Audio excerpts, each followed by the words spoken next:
बांग्लादेश में बदलाव की लहर है। शेख हसीना की कुर्सी छूटी और नोबेल पुरस्कार विजेता मोहम्मद यूनुस अब देश के पीएम बनकर नए चैलेंजेस का सामना कर रहे हैं। क्या यूनुस इस पॉलिटिकल स्टॉर्म को संभाल पाएंगे? और सीओपी में उन्होंने डेवलपिंग कंट्रीज के लिए जो कहा है वो सिर्फ एक स्पीच नहीं था, ये था एक बोल्ड मैसेज दुनिया के लिए। चलिए इस कहानी को समझते हैं।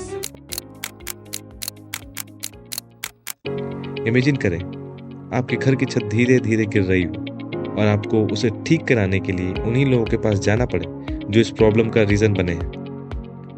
अब ये सोचो कि हमारे प्लेनेट भी कुछ ऐसे ही सिचुएशन में है। हमने अपने एक्शन से एनवायरनमेंट को डैमेज किया है और अब हमें उन्हीं रिच कंट्रीज से मदद चाहिए जो सबसे ज़्यादा पॉल्यूशन करते हैं। उन्हें उन्हीं वेल्दी कंट्रीज से हेल्प चाहिए जो सबसे ज़्यादा रिस्पॉन्सिबल है ग्लोबल वार्मिंग के लिए।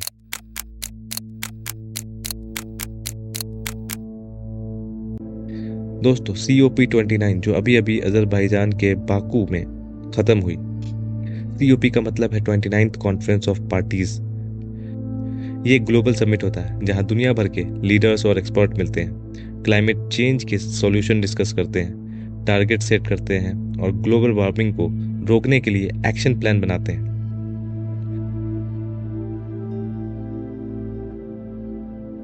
जिसमें क्लाइमेट फाइनेंस और इमिशन रिड्यूस पर फोकस किया गया। क्लाइमेट चेंज की क्राइसिस पर एक और बड़ा सवाल छोड़ गई। क्या रिच नेशन कभी अपनी जिम्मेदारी लेंगे या डेवलपिंग नेशन को हमेशा अपने सर्वाइवल के लिए भीख मांगनी पड़ेगी? चलिए इस क्लाइमेट क्राइसिस को सिंप्लीफाई करते हैं और देखते हैं क्या हुआ COP29 के अंदर। सबसे पहले एक ब्रेकिंग रिपोर्ट। 2024 में कार्बन इमिशन रिकॉर्ड हाई पर है और अगर हम 1.5 degree Celsius Paris agreement target achieve करना चाहते हैं तो बड़े बदलाव करने की ज़रूरत है और वो भी 2030 तक। 1.5 डिग्री सेल्सियस पेरिस एग्रीमेंट का टारगेट एक ग्लोबल प्रॉमिस है जो 2015 में यूनाइटेड नेशन के पेरिस क्लाइमेट एग्रीमेंट के दौरान बनाया गया। इसका मकसद है दुनिया का टेम्परेचर ज़्यादा ना बढ़े और उसे 1.5 डिग्री सेल्सियस के लिमिट तक रोक दिया जाए। ये ज़रूरी इसलिए है क्योंकि अगर टेम्परेचर इस लिमिट के ऊपर गया तो साइक्लोन, फ्लड और सुखाड़ जैसे प्रॉब्लम बढ़ेंगे। ग्लेशियर पिघलेंगे जिसकी वजह से समंदर का पानी बढ़ेगा और कोस्टल सिटीज़ डूबने का खतरा हो सकता है। पेड़ पौधे और जानवर विलुप्त हो सकते हैं और पानी और खाने की कमी हो सकती है।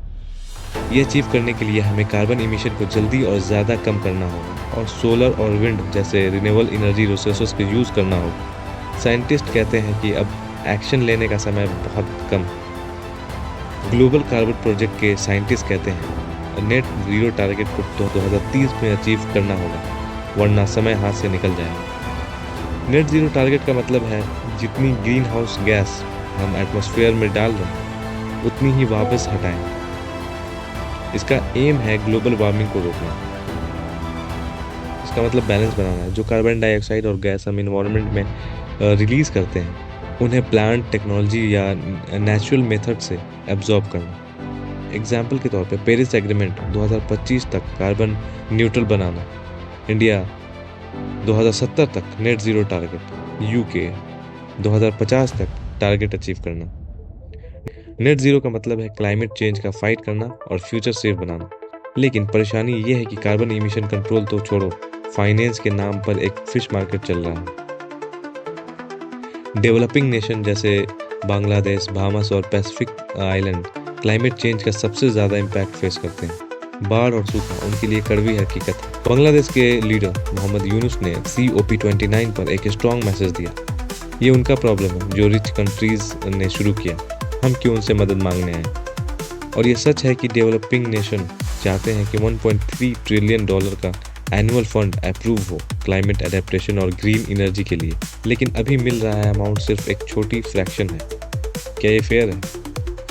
और रिच कंट्रीज जैसे USA, यूरोपियन यूनियन और जापान कह रहे हैं कि उनके पास इतना पब्लिक पैसा नहीं है। तो सॉल्यूशन?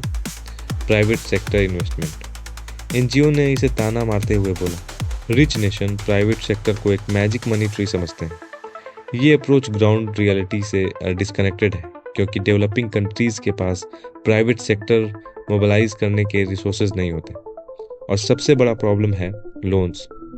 बहामास के PM फिलिप डेविस ने कहा, हमें लोन्स नहीं चाहिए क्योंकि हम अपने जीडीपी का मेजर पार्ट कर्ज चुकाने में लगा रहे हैं। अब और कर्ज लेना हमारे लिए पॉसिबल नहीं है। COP29 के अंदर फ्रस्ट्रेशन सिर्फ क्लाइमेट फाइनेंस तक ही लिमिटेड नहीं थी, डिप्लोमेटिक टेंशन भी अपनी पीक पर थी। अज़रबैजान के प्रेसिडेंट ने फ्रांस पर ताना मारा और उनकी ओवरसीज टेरिटरीज की क्रिटिसिज्म की। फ्रांस के इकोलॉजी मिनिस्टर ने इवेंट बाइकआउट कर दिया और उनकी एब्सेंस ने टेंशन और बढ़ा दिया। इसके बीच ब्राज़ील ने एक अच्छा इनिशिएटिव लिया, अपने ग्रीन हाउस गैस इमिशन को 67% तक कम करने का टारगेट 2035 तक रखा। अब सवाल ये है, क्या डेवलप्ड नेशन को अपनी जिम्मेदारी समझनी चाहिए? क्या आपको लगता है कि प्राइवेट सेक्टर एक प्रैक्टिकल सॉल्यूशन है? हमें समझना होगा कि क्लाइमेट चेंज किसी एक कंट्री का प्रॉब्लम नहीं है। अगर COP29 से एक लेसन मिलता है तो वो ये है, जितनी देर हम अपने सॉल्यूशन में लगाएंगे उतनी ही वक्त और रिसोर्सेज हमारे हाथ से निकलते जाएंगे।